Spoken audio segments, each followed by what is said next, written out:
হ্যাঁ বাবা। হ্যাঁ বাবু, কেমন আছিস? এই তো বাবা ভালো, তুমি ভালো আছো? শরীর ভালো, তবে তোকে খুব মনে পড়ছে। ঈদে কি বাড়ি আসবি না? ঈদে বাড়ি আসবো কিনা বলতে পারছি না বাবা। তোমার অ্যাকাউন্টে টাকা পাঠিয়ে দিয়েছি বাবা, আমার প্রমোশন হয়েছে, স্যালারিও বেড়েছে পুরো 1 লাখ। আলহামদুলিল্লাহ। বাবা তুমি তো বলেছিলে পিতৃদিন কখনো শোধ হয় না। তুমি 26 বছরে আমার পিছনে যত টাকা খরচ করেছো, তুমি কি জানো আগামী 5 বছরে সেই টাকা তোমায় ফিরিয়ে দিতে পারবো। আমার এখন স্যালারি মাসে 1 লক্ষ টাকা বাবা। ও, এই কথা। তাহলে শোন, তোকে একটা গল্প বলি। বলো বাবা। তোর বয়স যখন 4, তখন আমার বেতন 3000 টাকা। 1200 টাকা ঘর ভাড়া দিয়ে 1800 টাকায় চলে সংসার। আমি আমার সাধ্যমতো সারা জীবন চেষ্টা করেছি তোর মাকে সুখী করতে, প্রতি ঈদে কোরবানি দিতে।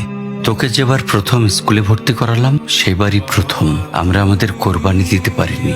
সে বছর তোর মাকেও কোনো উপহার দিতে পারিনি। তুই যখন ভার্সিটিতে উঠলি, আমাদের অবস্থা তখন মোটামুটি ভালো, কিন্তু খুব কষ্ট হয়ে গিয়েছিল যখন আমার ট্রান্সফার হয়। রোজ রোজ বাসে চড়ে, পায়ে হেঁটে, ঘামে ভিজে খুব দুর্বিষহ লাগছিল।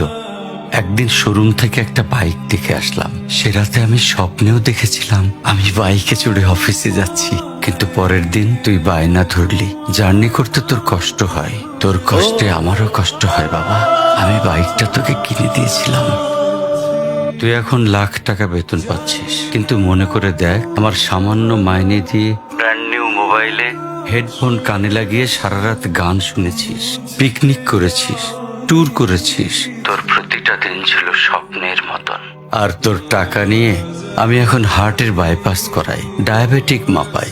জানিস বাবা, আমার মাছ খাওয়া নিষেধ, মাংস খাওয়া নিষেধ। কি করে এত টাকা খরচ করি বল? তোর টাকা নিয়ে তাই আমি কল্পনার হাট বসাই।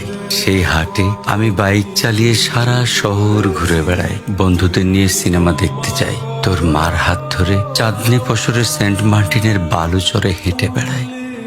চুপ করো বাবা প্লিজ, আমি তোমার কাছে চলে আসবো। তোমার টাকা না, আমি তোমার ভালোবাসা তোমায় ফিরিয়ে দিব বাবা। বোকা ছেলে, বাবাদের ভালোবাসা কখনো ফিরিয়ে দেয়া যায় না।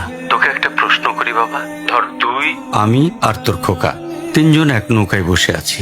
হঠাৎ নৌকাটা ডুবতে শুরু করলো। যে কোনো একজনকে তুই বাঁচাতে পারবি, কাকে বাঁচাবি? উত্তর দিতে হবে না। ছেলেরা বাবা হয়, বাবারা কখনো ছেলে হতে পারে না। পৃথিবীতে সবচেয়ে ভারী জিনিস কি জানিস? পিতার কাঁধে পুত্রের লাশ। আমি শুধু জায়নামাজে বসে একটা জিনিস চাই, আমার কবরের ঘরটায় যেন আমি আমার ছেলের কাঁধে চড়ে যাই। তাহলেই তুই একটা ঋণ শোধ করতে পারবি, তোকে কোলে নেয়ার ঋণ।